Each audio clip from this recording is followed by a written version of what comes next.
Hello, ladies and gentlemen. Shane Williams with Stan. Just do a update to last night's shooting and my final thoughts before tomorrow's show. Before tomorrow's show tomorrow at roughly around 8 p.m. So off the guy's Facebook, I forget his name, Pat something. Off his Facebook page, he has several anti-Trump, pro-Hillary, pro-Obama, pro-Democrat messages. He's also anti-Trump troop. Excuse me. And so this guy was a extreme a leftist. He was extreme leftist. He was part of Antifa, and they're searching his house, multiple guns and stuff like that. It's funny, for being such a Democrat, this guy had tons of guns. Almost like if he was a conservative Republican or something like that. And it's funny how the media's narrative always gets shot out to the ground. It always gets changed. Because usually those type of people is how they portray conservatives, how they portray the right extremists, even though the right hasn't done anything to this extent. Like I said just a moment ago, if you're now joining me, just come to find out on his Facebook page, this guy was a extreme leftist. He was part of Antifa. There was a lot of Antifa propaganda within the hotel room. He was also a big Rachel Maddow supporter, Hillary, Obama, Bernie, the usual suspects. And so while this is pretty much the same thing that we've seen with the shooter in Washington, D.C., who shot Congressman, I forget his name, the congressman in Washington, D.C. And it's pretty much the same thing that we saw in him. He's an older white guy, was in pretty much the same thing, Antifa, etc. And, they're radicalized, they're activated, and so unfortunately, this is what we have to look for. Now, the only thing that does throw me off is how ISIS claimed it. Now, did he convert to Islam over the last couple of years? Or is ISIS just claiming anything under the sun that harms American as their own? So that's the only thing throwing me off. Now, I did mention last night on a post, roughly around 11:30, that this was a single shooter. That it sounded like a AR-15 platform, even though they say that he wants to have a fully automatic heavy machine gun. The pictures they want to use is possibly a squad automatic weapon, M249 or 240 Bravo. With 240 Bravo, it's a heavy piece of equipment. It's a carry 7.62. The squad automatic weapon or a SAW is 5.56, and after my breakdown analysis of watching the live feeds last night, I come to the conclusion that it was a single shooter. He reloaded at least 3 times with possibly a 30-round magazine. That's going to be 90 rounds plus, because towards the end, it sounded like he either experienced weapons jams, or that's when actually police forces made contact with him. So this is unofficial. This is me, just being around these weapon systems for 8 years of my life, and just bringing that knowledge to you at home. So I mean, you don't necessarily need a heavy machine gun platform in order to make a assault rifle to make a machine gun using a heavy weapons platform. You can use an AR-15 platform, or the classic, the M4 model that you see most Americans having, into an automatic gun. All you have to do is just there's a little piece underneath the hammer that releases the hammer at a higher speed. you get rid of that and makes it automatic. You can make any rifle, assault rifle, into an automatic, and it doesn't require much.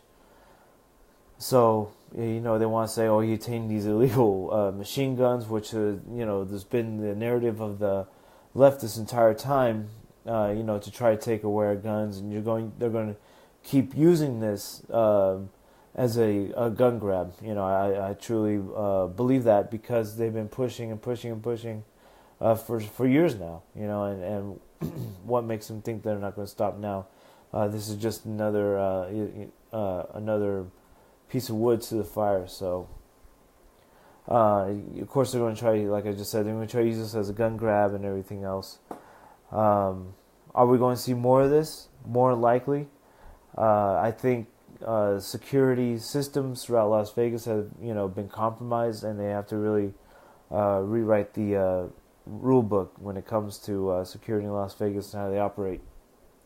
Even though, I truly believe, that this is one of the safest towns in the United States, just because of the sheer mass force of security presence throughout the Strip, along with the surveillance and everything else. But you have to really think of the people who is providing the security. People are still people, are still people, are still people, and that's never going to change, if they're behind a camera or they're there physically on a post or whatever. And it ultimately comes down to the person. Are they going to have a crappy day that day and just say, oh, screw it, I'll let anybody in, not really do my job? And so this is the dilemma we are facing in today's world. Are they going to replace security now with robots and all this other stuff? I don't know that answer. I'm just speculating. But this is, things that are, that are out there. So, a lot of people want to say that this could be a false flag, that this was done by the inside job and stuff like that. I don't know personally that this, listening to the raw feeds last night, the unedited videos, it seemed like a legit thing. Now, people want to go one further and say that the audience was trapped inside the exits. They wouldn't open up the exits. There was no muzzle flash from the firearm itself. When the camera was pointing in that general direction, when the rounds were going off, you would be able to see the muzzle flash. Now, as far as the exits and the muzzle flash with the exits, of course they're going to block the exits. It's just the way it works. They don't want no one coming in through the exit. So when something like that happens, you're not fully thinking at that point in time, maybe I should open up the exits. You want to seek shelter immediately and try to avoid the gunfire. So I think they want to, some theorists out there want to say that this was possibly a false flag when it comes to the exits. Now, muzzle flash, they have compensators that you can put on weapons. I don't know, for those who don't know weapons that well, you could put a flash hider on your weapon, and it pretty much dissipates the muzzle flash or the fire that comes out at the end of the barrel. So I don't know. I'm big on conspiracy theories, but I'm also a logical person. And you could put a flash compressor on the weapon, therefore hiding the flash itself. Now, like I said, the only thing that throws me off about this whole thing is that ISIS claimed it. So I mean, like I said, this could go one or two ways. He could actually join ISIS towards a couple years ago. ISIS or ISIS just could have claimed anything at this point and saying yes, it was ours, because they did. If you guys remember, ISIS did make that video back in May, showing the Strip as a possible target. So who knows? Is he been radicalized, or is he just using that platform? I don't know yet, And so, a couple other theories out there were, it's just so many crazy theories that it's just hard to remember them all. But the facts that we know is that off his Facebook page, his personal Facebook page, is that he was an extreme leftist. He was a huge Hillary, Obama, Bernie supporter. He was Antifa. They found paraphernalia within the hotel room along with multiple weapons. They're saying, well, how, that's the other theory, how is a 64-year-old man able to carry up all those guns? I was like, folks, bags have wheels on them. It doesn't take that much to, tote a bag across, or even have a bellman take the bags up to his room. I mean, come on, people, use your brains. I don't think this was a false flag. If it was a false flag, if anything, this guy was probably CIA or FBI plant. You really want to go conspiracy theories, we can go down that route. But to take at face value, that's where I really believe that this wasn't a false flag, that this was an organic domestic terrorist attack, unfortunately. So, can we see more of this? Absolutely. Like I mentioned a few minutes ago, this is it looks exactly like the same guy. It looks exactly as the same as the guy who shot the Congress member Scalise. Yeah, that's his name, Scalise. And so, we're going to see more of this. It seems like the Antifa has really, went above and beyond. They're calling for blood in the streets and stuff like that. If you remember Loretta Lynch's message on Facebook, how she called for blood on the streets, the deaths, that they want to take out Trump. They've been calling for his assassination of his followers. And so this was a perfect opportunity. A country concert, predominantly white. You can only conclude one thing, that they're possibly Trump supporters. And so this was shooting a fish in a barrel from across the street. This guy did his homework, plain and simple. And he was up in the hotel room. I don't know, more than 2 days. So he could see how security will respond to a couple of things. Just being around for that long. It seems like he was on his game. So he was able to at least record and document what security was able to do, what they were going to set up, and he had a great vantage point. He probably had a pair of binoculars up in the room, surveilling everything, and so he waited for the right time. I mean, it doesn't take a lot for someone to execute something to this level, and so it's just crazy. Our here at the stand, our thoughts and prayers. I know Lance and George, their thoughts and prayers go out to those affected by this. And that won't stop, and we can't get used to this type of thing. This has to be new, and it's just like, another shooting. No, we have to make a big deal out of it. We have to address the people who are involved, and we have to hold those who rallied these troops, quote-unquote troops, to call for an action. We really have to hold Loretta Lynch responsible for this now. We have to hold Obama. We have to hold Hillary, because they all came out with videos saying we have to defeat Trump in so many words.